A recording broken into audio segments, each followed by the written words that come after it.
አርወነን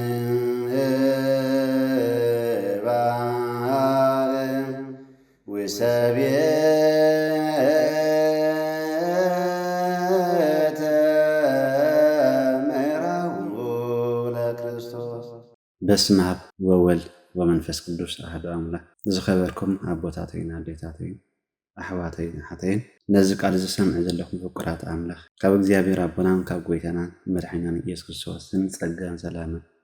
ምሕረትን ፍቕርን ምስ ኩልኻትኩም ይኹን። ቅዱስ እግዚኣብሔር ኣምላኽና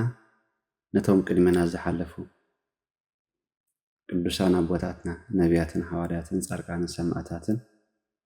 ብመንፈሳውን ብሰማያውን በረኸት ገይሩ ከም ዝባረኹ ንዓና ንህዝቡ ንዓና ንደቁ እውን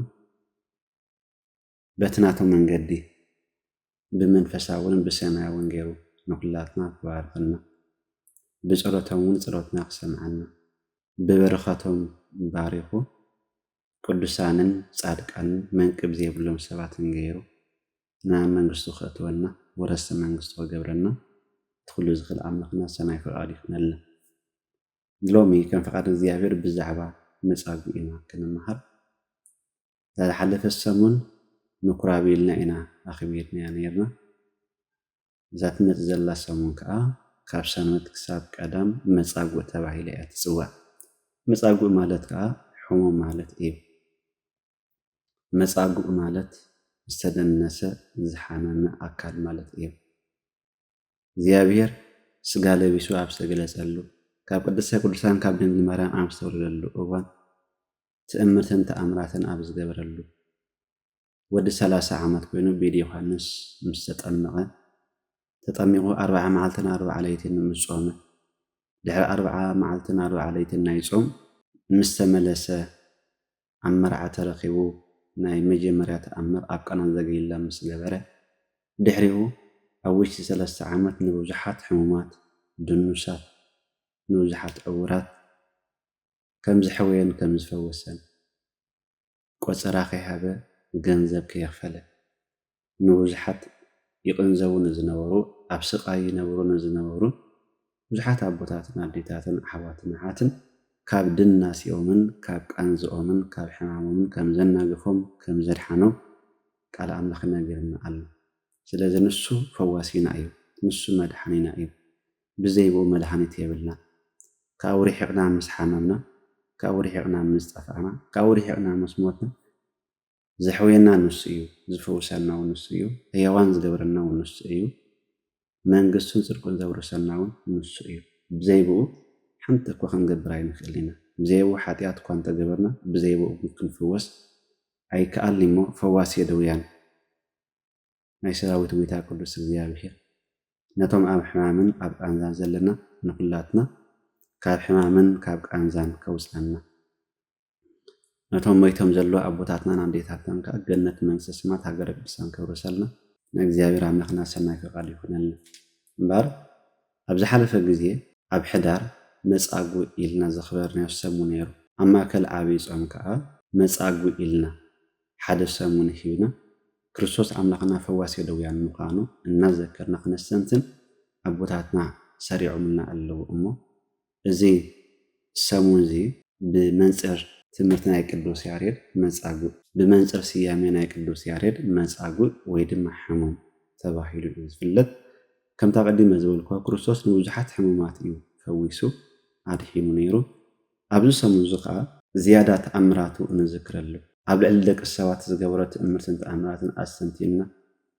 ውዕለታቱ ዘኪርና ክነመስግን ተኣዚዝና ኢና እሞ እግዚኣብሔር ኣምላኽና ንቅዱሳን ኣቦታትና ብዝገበሮ ኣብ ልዕሊና እውን ይፈፅሞ ብዘሎ ትእምርትን ተኣምራትን ነዚ ኩሉ ዘኪርና ንኣምላኽ ንኽነመስግኖ እግዚኣብሔር ምስ ባዕሉ ይዓድለና። ሰባት ስለምንታይ እዮም ዝሓሙ ዘለው እንተደኣ ኢልና ካብ መፅሓፍ ቅዱስ ብዙሕ ጥቕሲ ክንጠቅስ ንኽእል ኢና። ብዙሓት ሰባት ሓሚሞም እዮም ሕጂ እውን ይሓሙ ኣለው። ነናቶም ምክንያቱን ክህልዎም ግድን እዩ። ግን እቶም ሓጢኣት ዘይገበሩ ሰባት ግብሪ ኣምላኽ ኣብ ውሽጦም ምእንቲ ክግሃድ ኣብ ውሽጢ ሂወቶም ምእንቲ ክግለጽ ከምኡ ከዓ በረኸት ኣምላኽ ኣብ ልዕሊኦም ምእንቲ ክበዝሕ ንዝተወሰነ ግዜ ከም ዝሓሙ ኣብ ቃንዛን ኣብ ስቃይን ድማ ከም ዝወድቁ ብመንፅር መፅሓፍ ቅዱስ ክንርዳእ ንኽእል ኢና። ንኣብነት ወንጌል ዮሃንስ ምዕራፍ 9 ካብ ቁጥሪ 1 ክሳብ ቁጥሪ 3 ከም ዝብል ቃል ኣሎ። ኢየሱስ ብመንገዲ ክሓልፍ እንከሎ ብዕውር ዝተወልደ ሓደ ሰብኣይ ረኣየ። ደቀ መዛሙርቱ ድማ መምህር እዚ ሰብ ዝዕውር ኮይኑ ክውለድሲ መን እዩ ዝበደለ ንሱ ድዩ ወይስ ወለዱ ኢሎም ሓተትዎ። ኢየሱስ ከዓ ግብሪ ኣምላኽ ኣብኡ ምንቲ ክገሃዳ እዩ እምበር ንሱ ወይ እውን ወለዱ ኣይበደሉ ኢሉ መሊሱ። እቶም ካልኦት ሰባት ከምዚ ዓይነት ሕቶ ነይርዎም። መን እዩ ዝበደለ ዝብል ሕቶ ነይርዎም። እቶም ገሊኦም ከዓ ብሰንኪ ሓጢኣቱ እዩ ከምኡ ኮይኑ ተወሊዱ ይብሉ ነይሮም። ገሊኦም ከዓ ብሰንኪ በደል ናይ ስድራ ቤቱ ይዕውር ኮይኑ ክውለድ ዝኽኣለ ይብሉ ነይሮም። ሃዋርያት እውን ናቶም ሰሚዖም መን እዩ ዝበደለ ንሱ ወይስ ወለዱ ብዘይ ዝኾነ ምክንያት ብዘይ ዝኾነ ሓጢኣት ዕውር ኮይኑ ክውለድ ኣይክእልሞ መን ይበዲሉ ዘሎ ኢሎም እቲ በደል ኣብ መን ከም ዘሎ መን ከም ዝበደለና ክፈልጡ ንክርስቶስ ሓቲቶም። ክርስቶስ ግን እቲ ዝመለሰሎም መልሲ ንሱ ኣይበደለን ወለዱ ድማ ኣይበደሉን ግብሪ ኣምላኽ ኣብኡ ምንቲ ክገሃድ ግን ከምዚ ኮይኑ ኢልዎ እምበር ስራሕ እግዚኣብሔር ኣብ ሂወቶም ምንቲ ክግለጽ ተኣምራት እግዚኣብሔር ኣብ ገዝኦም ምእንቲ ክገሃድ እግዚኣብሔር ንገለ ሰባት በዚ መንገዲ ዝክሓልፉስ ከፍቅደሎም ይኽእል እዩ። ካልኣይ ቆሮንቶስ ምዕራፍ 12 ካብ 7 ክሳብ 10 ዘሎ ቃል እንተረኣይናዮ ድማ ብምክንያት እቲ ኣዝዩ ብሉፅ ራእይ እምብዛ ምእንቲ ከይዕቢ ከዓ ንስጋይ ዝወግእ ግራሽ ተዋሕበኒ እምብዛ ከይዕቢ መልኣክ ሰይጣን ከሳቅየኒ ተዋሕበኒ ነዚ ስቃይ እዚ ካባይ ኣርሕቆ ኢለ ንጎይታ 3 ሰዓት ለመንክቦ ንሱ ከዓ ሓይለይ ኣብ ድኻም እዩ ዝግለጽ እሞ ጸጋ ይኣክለካ በለኒ ስለዚ ሓይሊ ክርስቶስ ኣብ ልዕለይ ምእንቲ ክሓድር ብብዙሕ ተሓጓስ ብድኻመይ ክምካሕ እየ እምበኣርከስ ምስ ዝደክም ሽዑ እየ ዝበርትዕ እሞ ምእንቲ ክርስቶስ ኢለ ብድኻም ብጸርፊ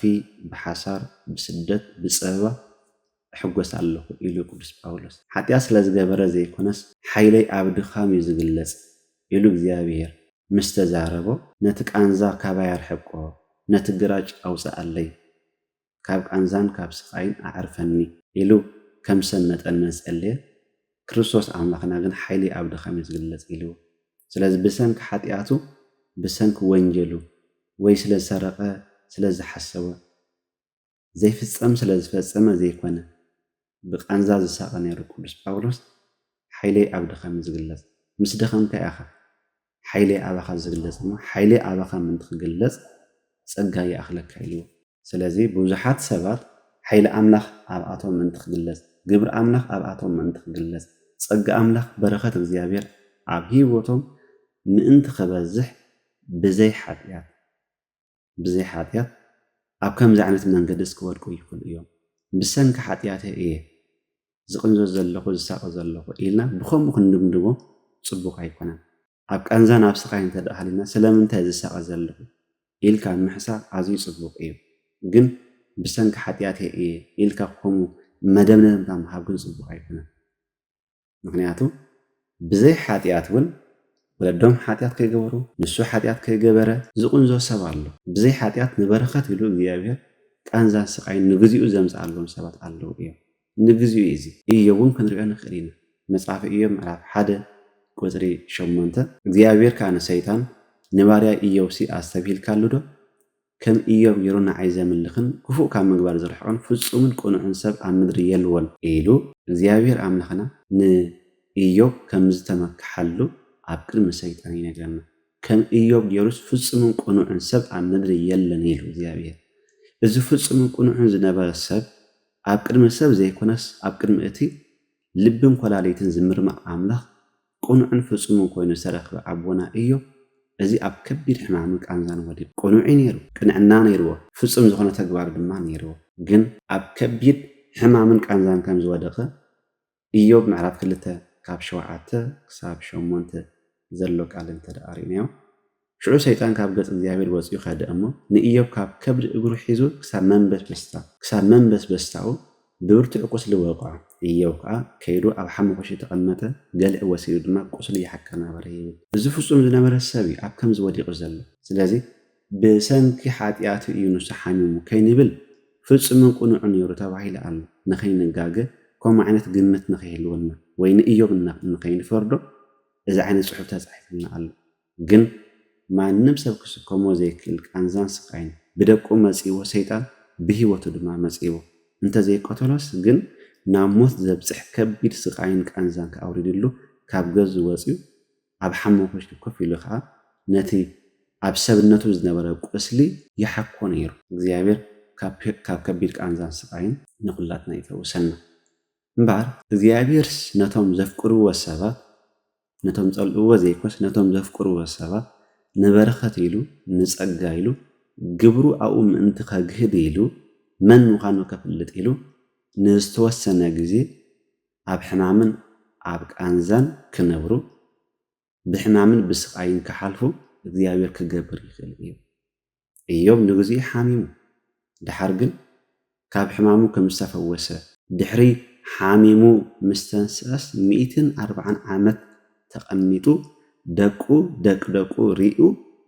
ተሓጒሱ ደስ ኢልዎ ከም ዝሞተ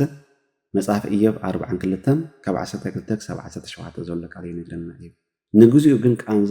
እንታይ ምዃኑ ስቃይ እንታይ ምዃኑ ርኢዎ ሃብታም ነይሩ ንኣምላኽ ዘፍቅር ሰብ ነይሩ ድኻታት ዘብልዕ ዘስተ ሰብ ነይሩ ኣብ ቅድሚ እግዚአብሔር ቁኑዕን ፍጹምን ሰብ ነይሩ። ኣብ ከምዚ ዓይነት ቃንዛን ስቃይን ግን ክወርድ ወይ ድማ ክወድቅ ክኢሉ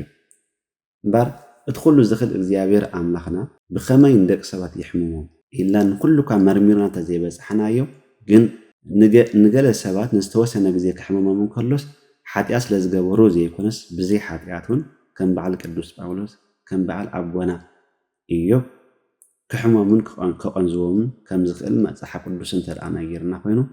ሎሚ እውን ቃንዛና ካብ ምንታይ እዩ ዘሎ መበገሲ ናይ ስቃይናስ እንታይ እዩ እንታይ ስለ ዝገበርና ኢና ናይ ብሓቂ ዲ ሓጢኣት ገይረ ኣብ ቃንዛ ወዲቐ ዘለኹ ወይስ ንበረኸት ዝመፀ ሕማም ድዚ ኢልና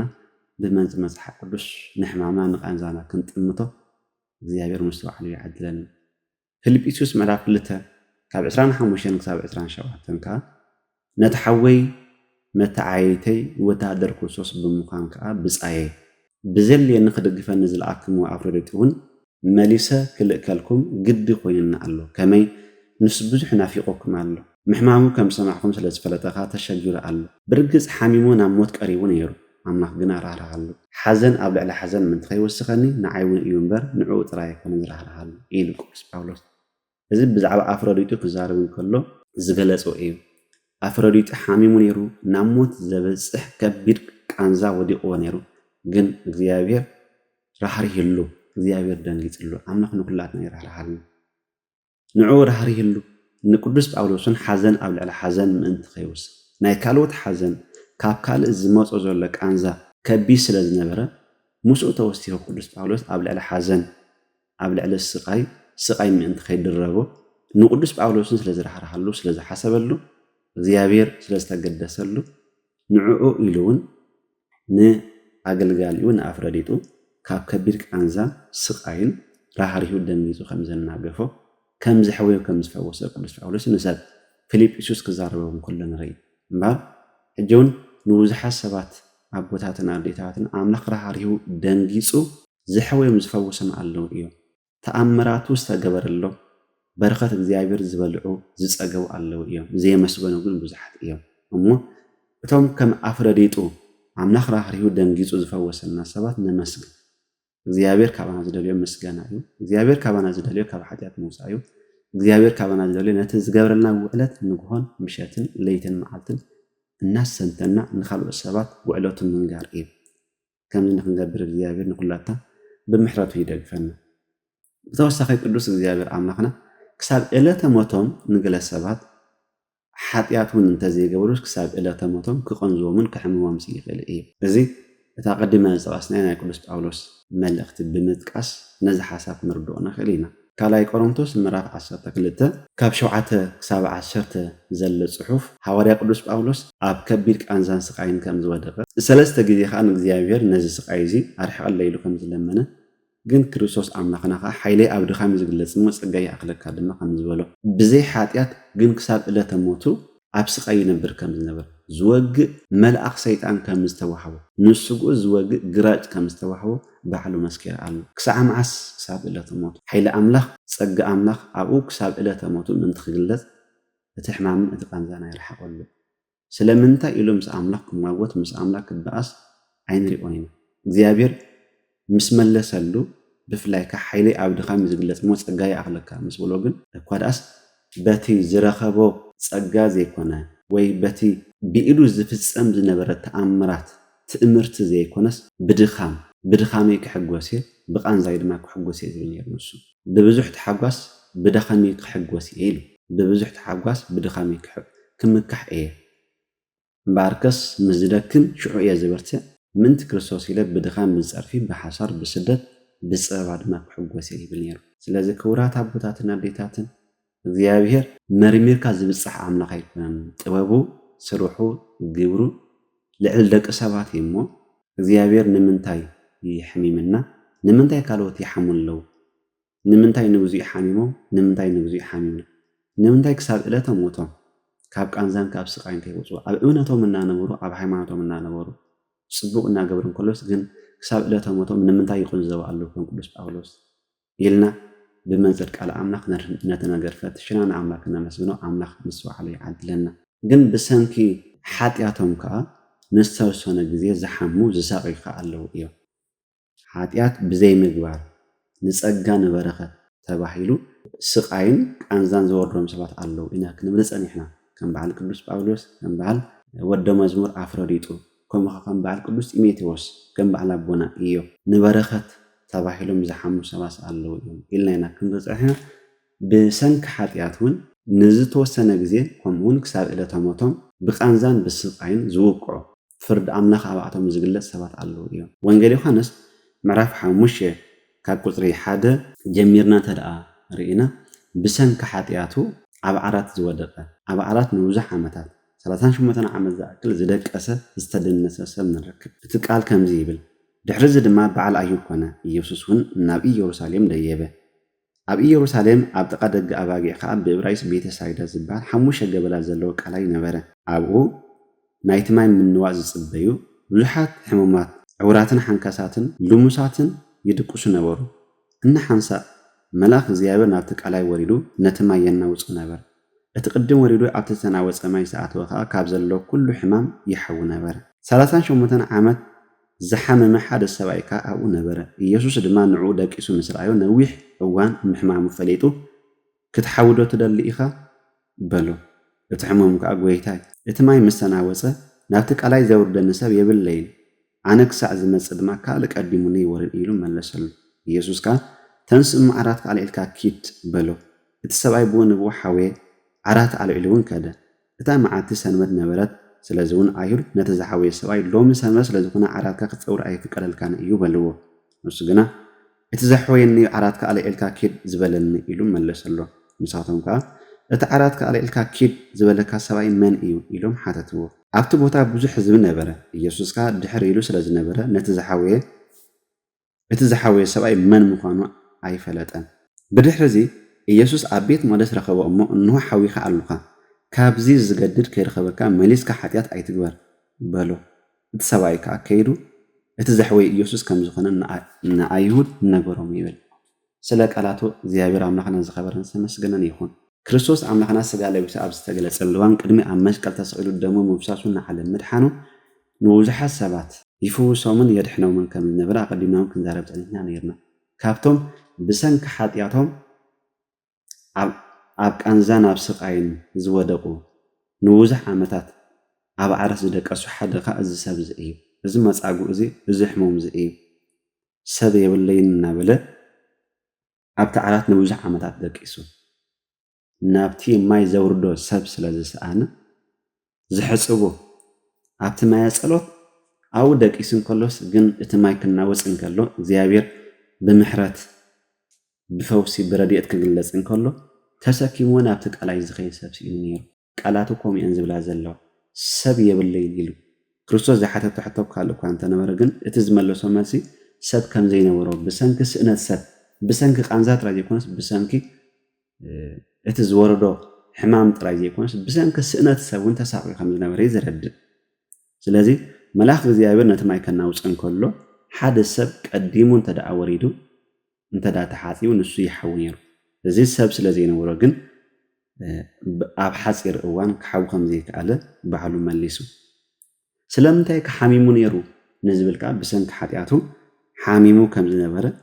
إتانا كريستوس قال عباي ملسئية كابز زجدد مأنتي كيرخبك نو حاوي خالها كابز زجدد كيرخبك جن مليسك حتيات هيتباري له مليسك مالت كن محجي حتيات غير كان يركيها بسنك حتيات كون تقاسيها حجون كابز زجدد كابز زخف كابز عب حتيات هيتفسن داقم ما يتعبس كالا إجزي يتبدل إلو يتنقو على مارك المحجون بسنك حتياتو عب عرات وليقو تدنيسو كم زنبر إنا نرد إتي كل زخل እግዚአብሔር أملاخنا جن كأنزاخا همامك سقايكا يأخلك كاسل زبولو كاب عرات تسكيماتو نورت عرات تسكيموا نابغز أدما كيب جنا جزاخي آتون كله ناتنا كلام هو تتمليسو داقما يتعبس تباهيلون كله كالا إجزي يتبدل تباهيلون كله كالا إجزي جنا كاب جزاخ بزوجة 30 شهر عام تعصير له جزاخي بس حن كله جنا